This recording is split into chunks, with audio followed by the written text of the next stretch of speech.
A teenage girl is found murdered in her Indiana home. And police soon suspect that she is not this killer's only victim. Detectives race the clock to track a serial killer across the country before he strikes again.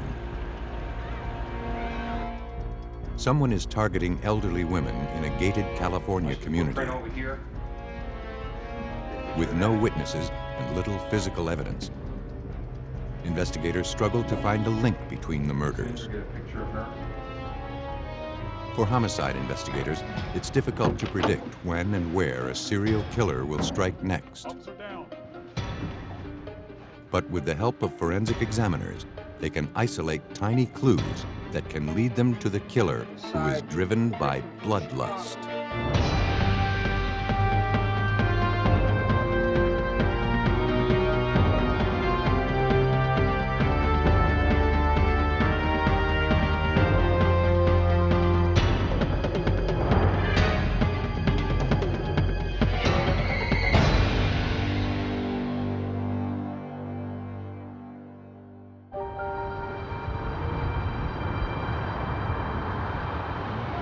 In this episode, some of the names have been changed. An hour's drive south of Chicago, Griffith, Indiana is home to 18,000 people. People drawn here by the quiet lifestyle and the low crime rate. Hey, Wendy. Around 7 p.m. on October 13th, 1987, 15-year-old Christine Gallager returned home from I school. believe what happened at the swim meet today. She called out to her older sister, Wendy, but there was no response. Hey, Wendy. Though Mrs. Gallager was still at work, Wendy should have been home from school hours ago. Christine checked the bedroom. Oh my God, Wendy. There, she found 16-year-old Wendy's lifeless body on the floor. Griffith police and crime scene units were immediately dispatched to the Gallager apartment. The distraught teenager was taken to a squad car as police made their way into the residence.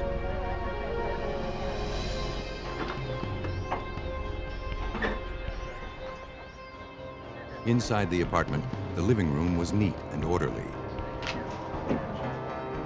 But in the bedroom, police discovered the gruesome scene.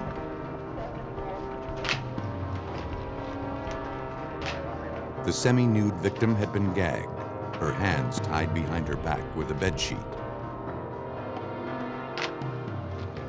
She'd been stabbed repeatedly. It appeared that she had been sexually assaulted, but no biological evidence was recovered. For Lieutenant John Mowry of the Griffith Police Department, the scene was difficult to comprehend. When I walked into that apartment and saw the victim, Wendy Gallager, and saw the savage manner in which she had been killed, I've never seen anything like that. I was on the department 17 years prior to that, have investigated other homicides.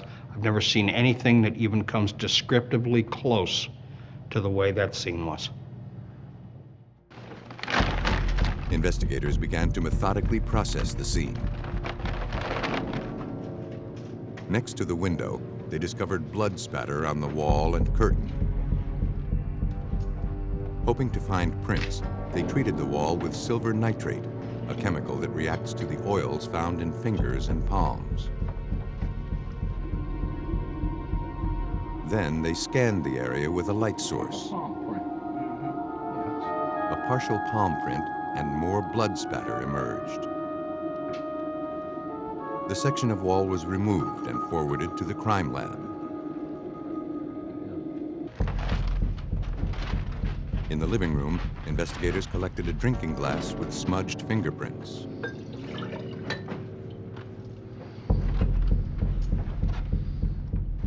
They also found a denim jacket hanging on the back of a chair. Searching the pockets, they found a driver's license. It belonged to a teenage boy with a local address. You want to check on that for us?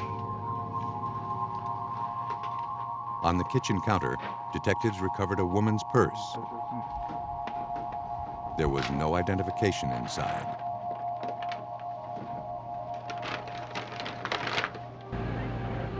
Outside, Christine told police that her father had dropped her off after a school swim meet. She said that since their parents' recent divorce, she and Wendy would sometimes be by themselves after school until Mrs. Gallager returned from work soon after. As Christine continued answering questions, one of the investigators brought out the purse found in the kitchen. Let me show you something. See if you know whose it is. Christine said it was hers. She added that when she arrived home, she didn't remember seeing Wendy's purse anywhere.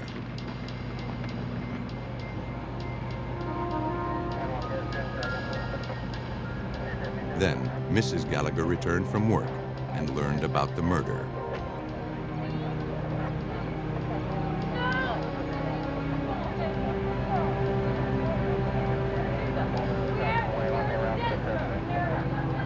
Overwhelmed with grief, she told police she couldn't believe anyone would want to kill her daughter. Wendy was such a beautiful and cheerful girl.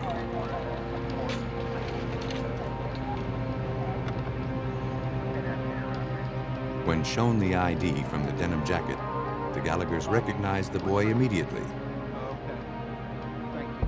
He was Wendy's boyfriend.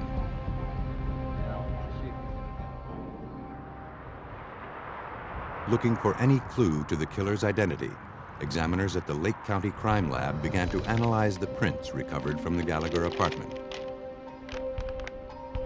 They started with a smudged drinking glass. When dusted with black powder, two distinct sets of fingerprints were revealed. Analysis of the arches, whorls, and loops that makes each print unique established that one set was Wendy's. But the second set of prints didn't match any of the Gallagher's. Next, examiners turned to the section of wall removed from Wendy's bedroom.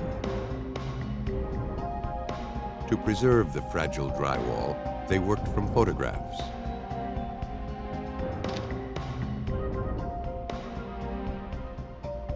Again, the partial palm print didn't match samples taken from any of the Gallaghers. Its position on the drywall in relation to the blood found around the window led evidence technician Ronald Latch to conclude that whoever left it had been startled. He put one hand on the wall and looked out the curtain because you could see blood on the edge of the curtain and on the wall, and looking out to see if somebody was coming. Maybe he heard a voice or a car door slam. But the concern must have been short-lived. Crime scene analysis uncovered no signs of a forced entry or exit. It appeared that after committing this brutal murder, the killer calmly left the apartment, probably through the front door.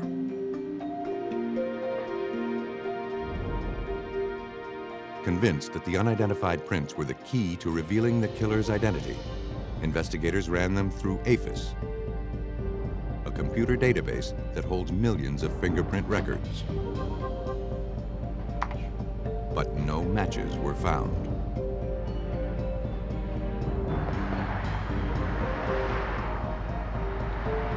Detectives turned to Wendy's boyfriend for answers. They wanted to know why his jacket and ID were found in the Gallaghers' apartment. Come in today at E-Clark. In my coat pocket. The teenager explained that Wendy had been cold that day at school. He'd loaned her his jacket and she'd worn it home. At your girlfriend's house. He said he was home with his parents during the time of the murder. Walking home from school when she was cold, so I took it off and let her have it. He also told police he had no idea who could have hurt Wendy. Bonnie, you should have seen it. You gotta bring that over. She was very popular at school, where she was an honor student and a pom-pom girl. Okay, so Ryan is... He said Wendy was a lot of fun to be with, and he couldn't believe she was gone. I was in the back of the class. I'm going to go get this folder over. Though he had a solid alibi, detectives fingerprinted him before letting him go. but analysis of his prints later confirmed his innocence.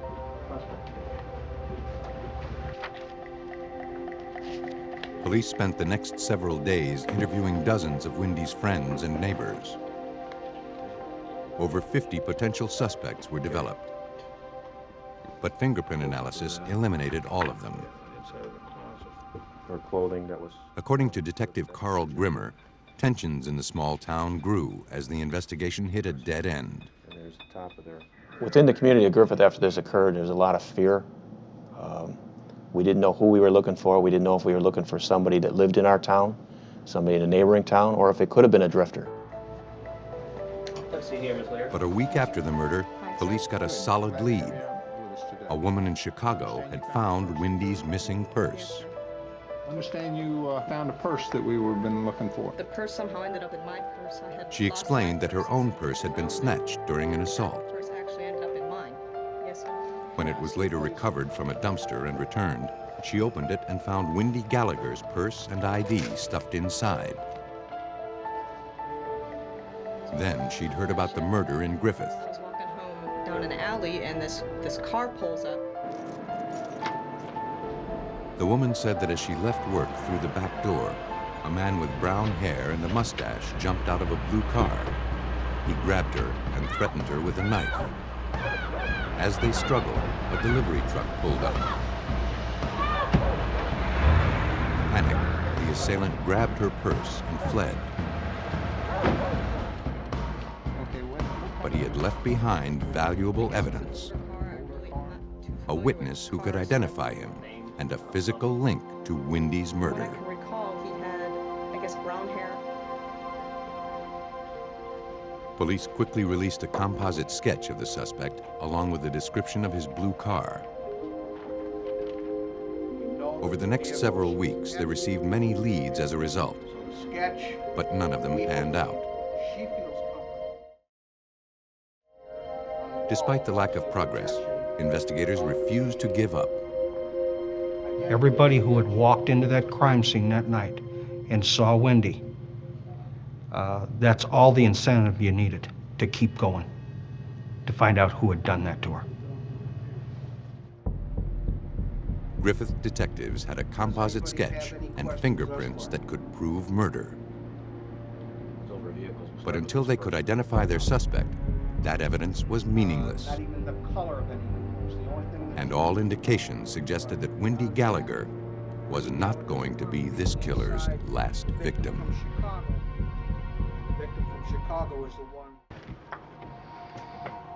Several months had passed with little progress in the murder case of 16-year-old Wendy Gallager.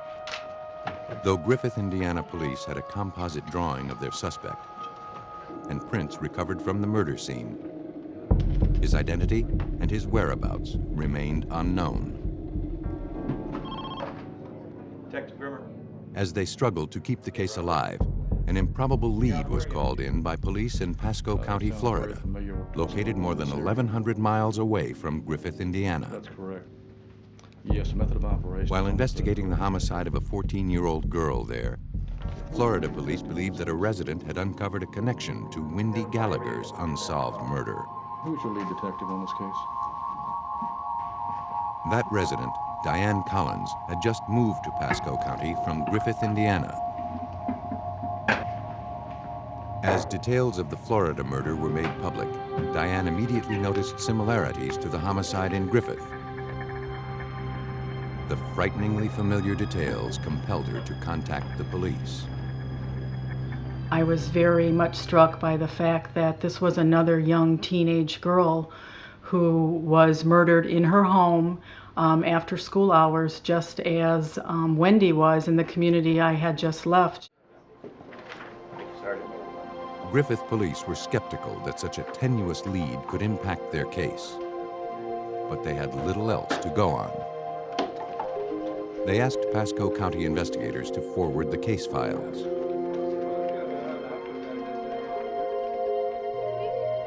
According to police reports, in January 1988, 14-year-old Janette Clark was discovered in her bedroom by her younger brother shortly after 6 p.m.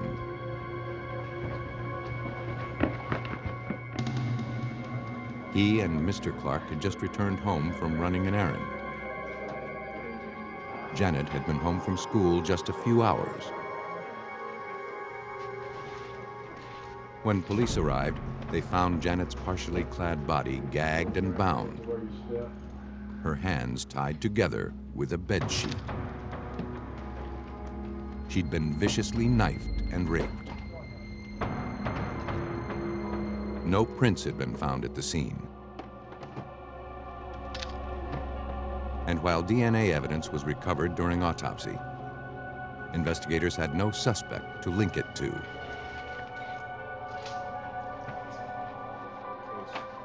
But now, Griffith detective Carl Grimmer realized that Diane Collins' instincts might have been dead on.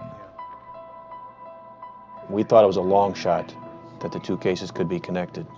But when we sat and studied the photos, studied the crime scenes, we became stronger and stronger in our belief that they probably were connected. It's just, you had to see it to see the similarities. It's almost like there was a signature. Believing they were now searching for the same killer, the two departments began exchanging information. Pasco County, Florida police intensified their investigation. One of the Clark's neighbors recalled a man in the neighborhood around the time of Janet's murder. She had never seen him before. She described the man to a police sketch artist as being in his late 20s, with dark hair and a mustache. She believed that he was driving a late model red Corvette with Missouri license plates. Though the description of the vehicle was different, Griffith police couldn't ignore the striking similarities to their suspect. For Detective Mowry, there was little doubt that a serial killer was on the loose. Time definitely was our enemy. We knew from what we had seen thus far how savage this person was. So we were virtually racing against the clock. We wanted to apprehend him as quickly as we could to prevent him from hurting anybody else. But police knew that tracking a multi-state killer would be difficult. Until he struck again, all they could do was wait. And they feared this killer wouldn't make them wait very long. Two months later, police in Beaumont, Texas responded to reports of gunfire at a local motel. Responding officers burst into the room where the shots had been heard. There, they discovered one of their own, Officer Paul Halsey, unconscious, the victim of a gunshot wound. The fallen officer had notified dispatch just a few minutes before that he was checking on the driver of a stolen vehicle who had just entered one of the rooms. Officer Halsey was rushed to the hospital, but his injuries proved fatal. He died a short while later.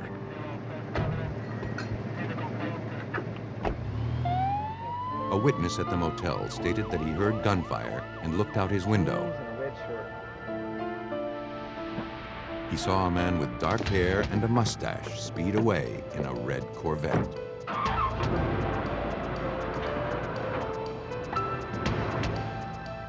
An all-points bulletin was issued for the red sports car.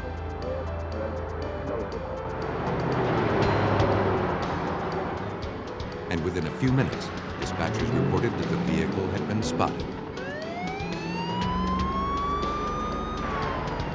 The sports car was able to elude police for more than 20 miles.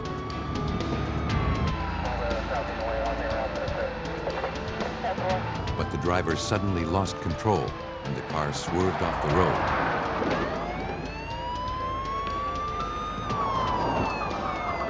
He fled into a wooded area on foot and disappeared. Texas authorities began preparing their manhunt for a suspected cop killer. While police in Indiana and Florida struggled to track down a serial killer who preyed upon young girls, police 2,000 miles away in Beaumont, Texas, were on the trail of a suspected cop killer. Though the suspect had managed to escape, police had his abandoned red Corvette. How you doing? All right. Inside, they recovered a blood-stained .357 Magnum that had been recently fired. 357. They also found stolen license plates, including a set from Missouri.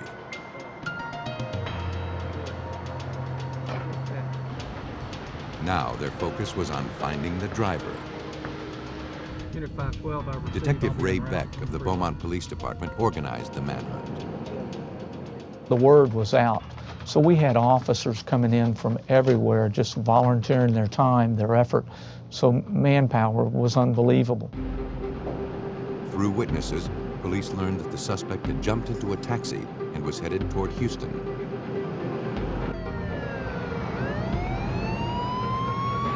Officers quickly caught up with the cab. Taxi drivers, get out of the car! Backseat passenger, get your hands up!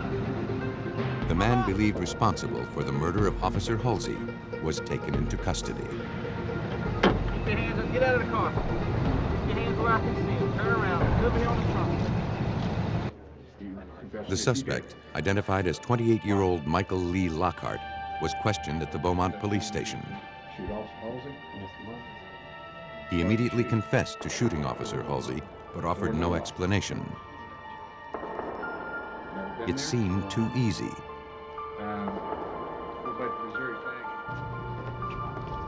Robert Hobbs, an investigator with the Jefferson County District Attorney's Office, recalls Lockhart's interview. He was very calm, he was very collected.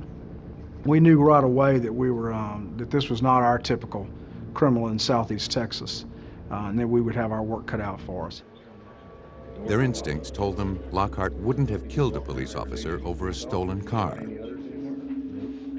There had to be more, a lot more, to this murder. What we'll do is take some fingerprints of you. Investigators fingerprinted Lockhart and collected hair samples. He was held without bond on capital murder charges. Ballistics results, bolstered by Lockhart's confession, gave Beaumont detectives an airtight case. But Lockhart's quick confession still seemed too calculated, as if he might be trying to head off further investigation. Evidence recovered from Lockhart's motel room indicated he'd been on the move for months. Police had recovered several hotel and restaurant receipts from throughout the Midwest. But what was he running from? Hoping to find out, Detective Ray Beck wrote an article profiling Lockhart and details of Officer Halsey's murder for a national law enforcement magazine. The tactic paid off. A detective working the Janette Clark murder in Pasco County, Florida, read the article on Lockhart and Officer Halsey's murder. He then called the Beaumont Police Department. Detective Beck quickly understood why. One of the missing links to their case was the fact that their red Corvette had Missouri license plates. And that was one of the pieces of evidence that we had here, was Missouri license plates that we found in the Corvette. Detective Beck next learned about the connection to Wendy Gallager's murder. Investigators working that case in Griffith, Indiana, were immediately notified. They requested that Lockhart's prints be forwarded to the Lake County Crime Lab.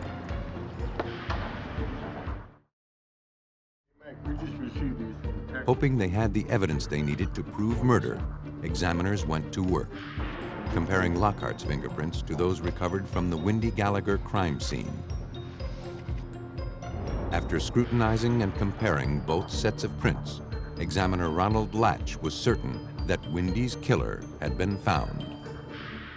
The fingerprints we found at the scene put Michael Lee Locard in that apartment And the palm prints put them right next to the body of the victim, where there was blood and on the curtain in the wall. Nearly 8 months after Wendy Gallager was found murdered in her home, investigators finally had the evidence they needed to charge Michael Lee Locard with her murder. I felt a great sense of relief because I knew that he couldn't commit any more crimes. And I also felt happy that we would be able to contribute and help bring some semblance of closure to the Gallager family.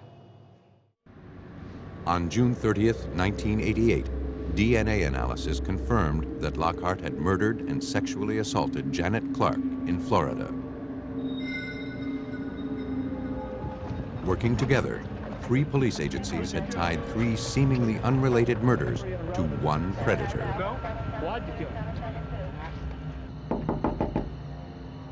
Based on the evidence, police believe that Lockhart traveled the country in search of his next victim. Hey, those are right down the road. Can I use your phone? He would prowl an area, hunting for vulnerable young victims.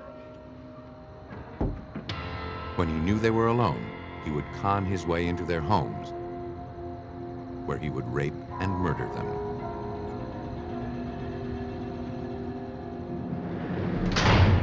Michael Lee Lockhart stood trial for murder in all 3 states. He was sentenced to death in each trial. In Texas, on December 9, 1997, Michael Lee Lockhart was executed for his crimes. It took the cooperative effort of 3 police departments to track a transient serial killer across the United States. He's talking to. But sometimes, murderers who stay in one place are just as hard for investigators to find. 75 miles from Los Angeles, Riverside County, California is a haven for retirees and people looking to escape the problems of urban life. But on February 16, 1994, a 911 call brought police from the Riverside County Sheriff's Office to a condo in the upscale community of Canyon Lake.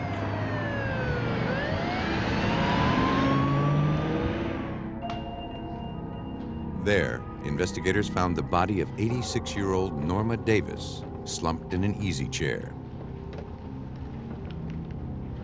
A phone cord was wrapped around her throat, and knives protruded from her chest and neck. Investigators began searching the scene, looking for anything that could tell them who had murdered Norma Davis and why. Robbery appeared to be an unlikely motive. The victim still wore an expensive ring on her finger. As expensive as that ring is, A few desk drawers were open, but there were no signs of ransacking. Forensic technicians processed the body, looking for any stray hairs or fibers that the killer may have left behind.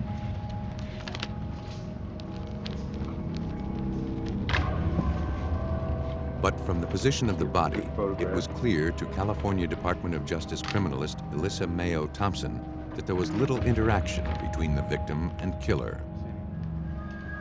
She appeared to just be sitting in her chair as if she were perhaps reading or watching TV.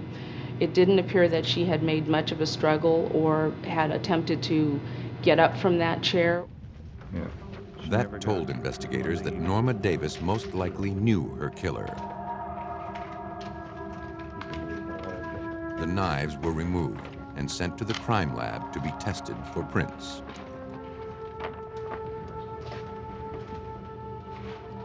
A search of the condo confirmed that robbery was not a motive. On the kitchen floor, investigators found Norma's purse, still containing credit cards and cash.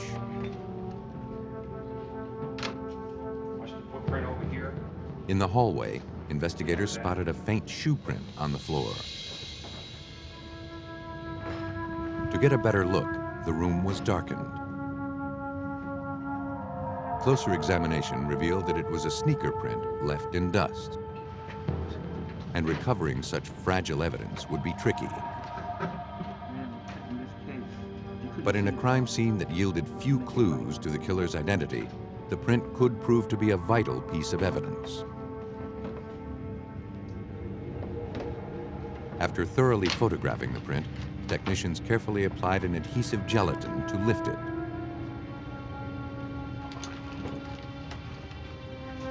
But the minute details of the print didn't survive the lift. It would be up to examiners to determine if there was a sufficient sample to do future comparisons when and if a suspect emerged. Outside, detectives talked to Alice Williams, who had found the victim. She stated that she had come over to pick up Norma for their weekly hair appointment. She let herself in when Norma didn't respond to her calls. That's when she discovered the body. She couldn't understand how such a thing could have happened in Canyon Lake. It was a gated community with round-the-clock security. You have a mustache? Norma's ex-daughter-in-law, Mary Pierce, had also arrived at the scene. She too lived in Canyon Lake. She told investigators that she and Norma were very close. But as Mary continued describing Norma in greater detail, detectives glanced down and noticed she was wearing Nike sneakers. They asked if there was anyone close to Norma who would want her dead. Mary reacted with shock, insisting no relative could possibly be involved. But now, detectives weren't so sure. They turned to the crime lab for answers.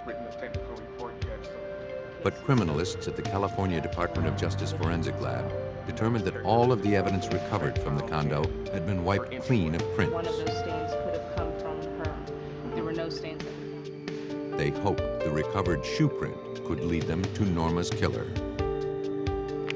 For Ricky Eldon Cooksey, a criminalist with the Department of Justice Crime Lab in Riverside, shoe print evidence can carry investigators a long way. A shoe print collected at the crime scene can help the investigators if we can identify what kind of shoe made that print, and there are data banks that store that type of information. We can tell them what type of shoe they're looking for and size shoe they're looking for. After reviewing hundreds of different sneaker tread designs, Cooksey believed that the print recovered from Norma Davis's home had been made by a Nike. He acquired a similar sneaker from the manufacturer and made test prints. The tread design was identical. Cooksey had determined that the suspect's print had been made by a size 6.5 Nike Air tennis shoe. For detectives, the news was not that encouraging. Talk to you later. Okay. Tracking down a specific purchase of such a popular shoe would be next to impossible. Thank you. The only thing that homicide detective Joe Greco could infer from the analysis was that the suspect was a small male or possibly a woman. And he already had a potential suspect who fit that description. Goodbye. We suspected the ex-daughter-in-law, Mary Pierce, because of the shoes that she was wearing when she came to the crime scene. And the brand of shoe matched the brand of shoe that we found in the doorway. And also, she was the caretaker. She was the obvious choice. Thanks, Barry. Police questioned Mary Pierce in greater detail, carefully watching her demeanor. She would take her medicine. Mary said her ex-mother-in-law was a wonderful, warm person who didn't have any enemies. Most days, she just watched her TV or read.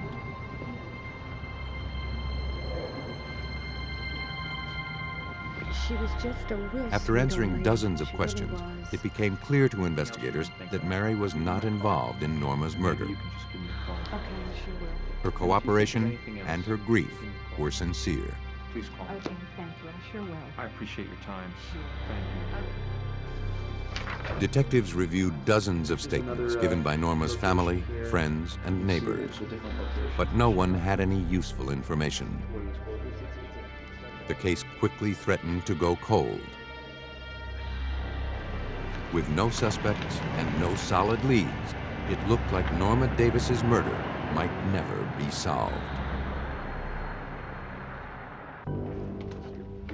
In Riverside, California, the investigation into the stabbing and strangulation death of 86-year-old Norma Davis, killed in her Canyon Lake home, had ground to a halt.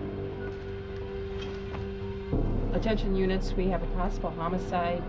As investigators struggled to keep the case alive, another 911 call came in from residents of Canyon Lake. Another elderly woman had been found murdered in her home.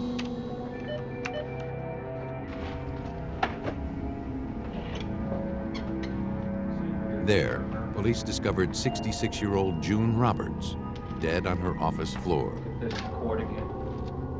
And for everyone in the room, this crime scene looked disturbingly familiar. Though June Roberts had not been stabbed, she still wore an expensive ring and had a phone cord wrapped around her neck. Credit cards were scattered around her purse, but nothing appeared to be missing. For criminalist Alyssa Mayo Thompson, it was obvious that June Roberts and Norma Davis's murders were connected. The type of crimes, both brutal homicides occurring within a few short days of between each other in this area, led us to think that these two crimes may be linked. Investigators scoured the home. A Bible caught detectives' attention. Inside was a handwritten prayer list. Norma Davis's name was on that list. The two victims were friends. But for Detective Greco, how they were connected to the killer was unclear. He could be certain about one thing, however. A serial killer was targeting elderly women in Canyon Lake. This whole case is overwhelming in that it's not something that one in law enforcement comes across every day. It's a crime of serious violence, and it wasn't stopping. I mean, it was just the beginning. And so far, this killer had made few mistakes. But a week after June Roberts' death, that all seemed to change. June Roberts' daughter brought police a statement from one of her mother's credit card companies. Someone had gone on a spending spree immediately after June's death, charging jewelry, clothing, and other merchandise.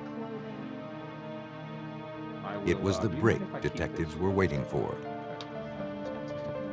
Now they had a paper trail to follow.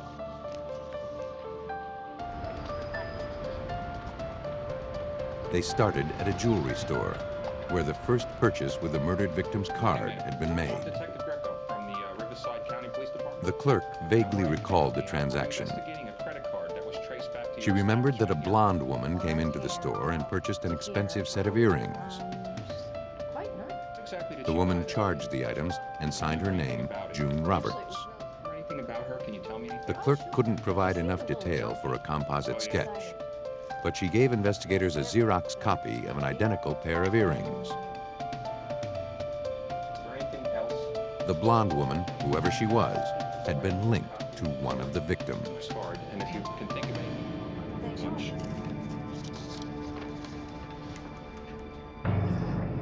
The next purchase on June Roberts' credit card came from a hair salon. A stylist there remembered the woman claiming to be June Roberts. That's her name. She said the woman was in her mid-30s with shoulder-length blonde hair, hazel eyes, and a medium build. She added that the woman had a young boy with her. According to her appointment book, his name was Jonathan Weaver. An artist was brought in to translate the stylist's description of the blonde woman into a composite sketch.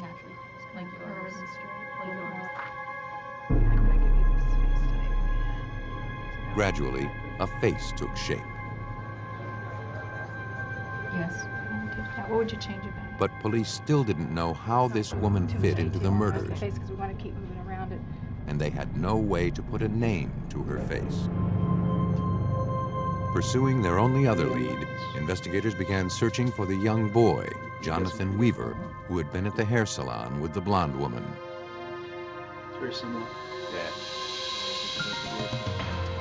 They contacted area public schools and found a child with that name. They went to his address and waited. But when they spotted the boy and his mother arriving home, they realized the mother didn't resemble any of the descriptions. I just wanted to ask you a couple of questions. How you doing, Questioning confirmed that the boy had never been to that salon, Nope, not at all.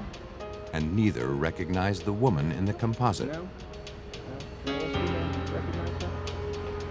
No, I've never seen her. Despite the setback, investigators refused to give up.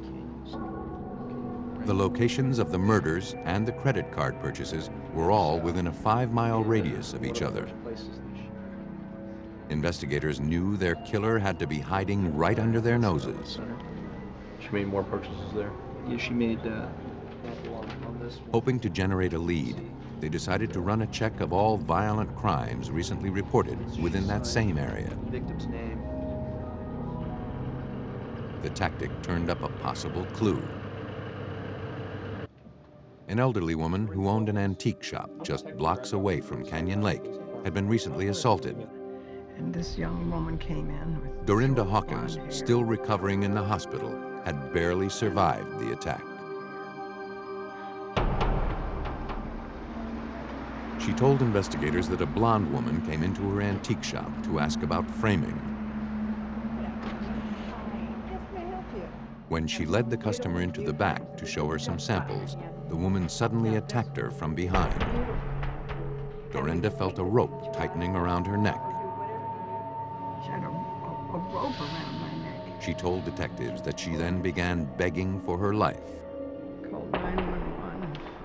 You know, you can have whatever you want, take whatever you want. I have 8 children, let me live.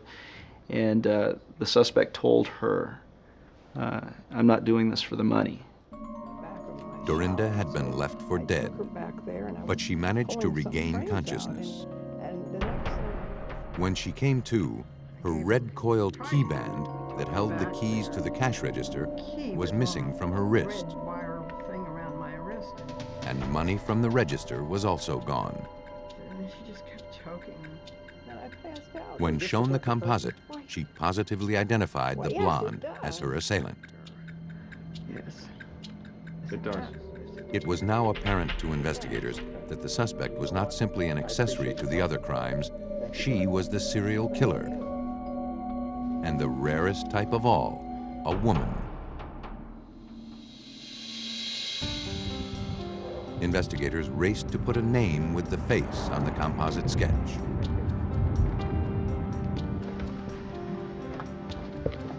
Since Mary Pierce had known both of the murder victims, police hoped she might have also crossed paths with the killer. No, this won't take long at all. Let me ask you this. Can you put a name to this face? Does this look familiar? When shown the sketch, Mary said that the face kind of resembled her stepdaughter, Dana Sugrey. Dana Sugrey, that's my stepdaughter. As Mary described her stepdaughter, the pieces started to fall into place. Let me write that down. The information fit the description of the suspect that I was looking for, in that she had a key to the first victim's house. She knew the second victim. She had a pass to get into Canyon Lake, and she was familiar with the area. Mary added that Dana owned a house in Canyon Lake. So you do know those two? But Dana had just gone through a vicious divorce battle and was trying to sell the place because of the resulting financial ruin. Take a look at those names and tell me if you recognize them. Her job as a registered nurse was not enough to support the affluent lifestyle she had come to enjoy.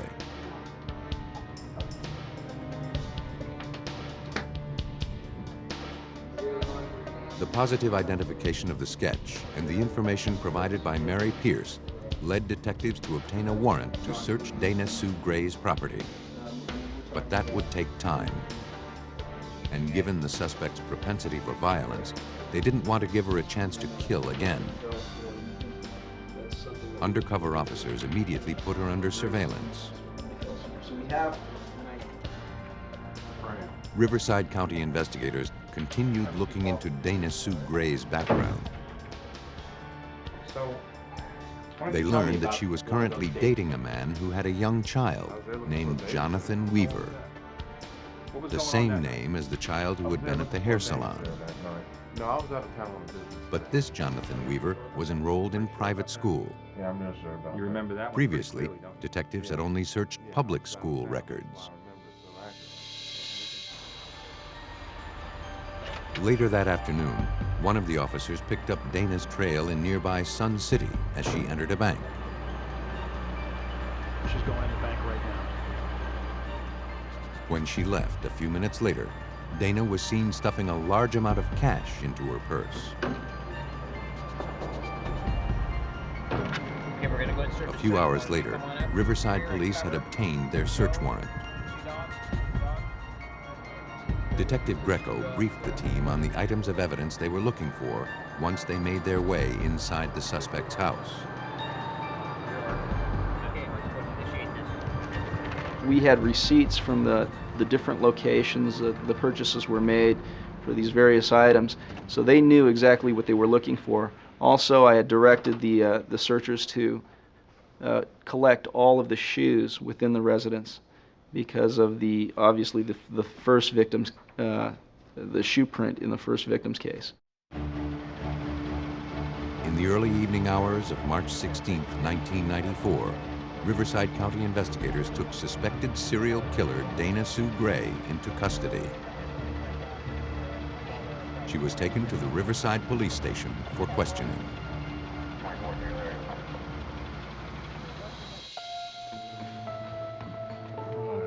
Inside the residence, investigators uncovered a wealth of evidence. They located a red-coiled key wristband, identical to the one stolen from Dorinda Hawkins at the antique shop. They also found merchandise similar to items purchased with June Roberts' credit cards.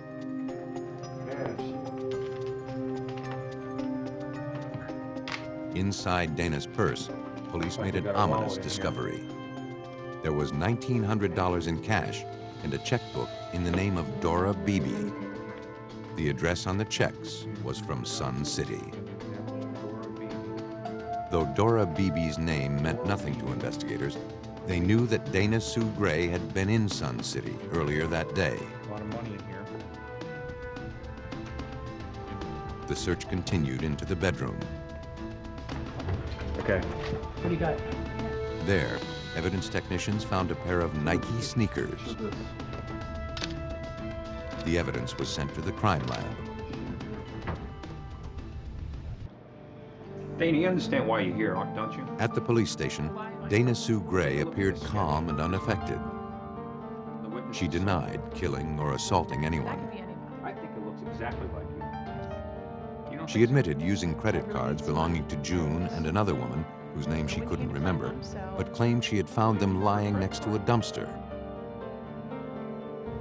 You know what? Can I see those earrings? Investigators collected Dana's earrings, which appeared to be the ones purchased on June Roberts' credit card. These look very familiar to me. As the detective left the interview to process the earrings, another investigator was waiting to speak to him outside. There had been another murder. The MO was identical to the Norma Davis and June Roberts homicides.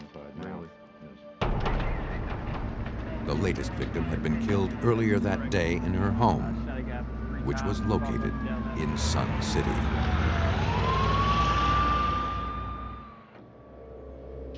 Riverside, California police believed that the suspect in the murders of Norma Davis and June Roberts was finally in their custody. As they questioned Dana Sugrey about the murders, detectives were informed that Dora BB, an elderly resident in nearby Sun City, had been found murdered.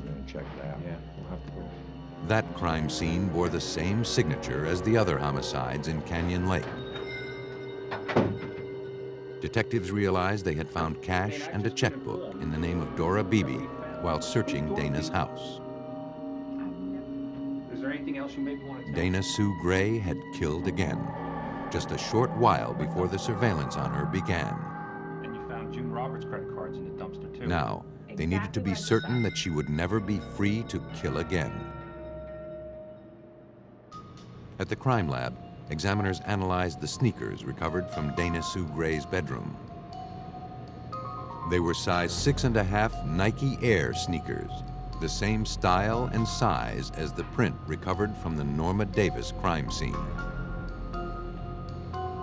Analysis of the characteristics that distinguish one shoe print from another left investigators with little doubt that Dana Sugrey's shoes had left the print in Norma's condo. Unable to explain away all of the evidence amassed against her, Dana Sugrey had no choice but to confess to her crimes.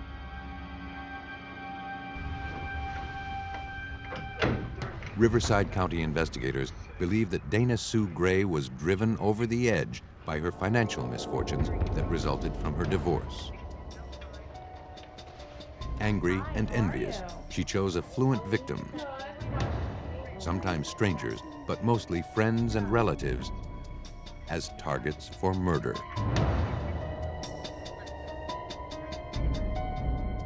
To avoid the death penalty, Dana Sugrey pled guilty to the multiple murders. She was given 2 life sentences without the possibility of parole. When I think of Dana Sugrey, the first thing that comes to mind, for me anyway, is evil. It's just evil. There are usually patterns to serial murder, though they're often hard to detect. Only time, patience, and meticulous forensic science can delve into the unknown and finally bring them to light. But ultimately, that's what detectives need to stop the killers who are driven by bloodlust.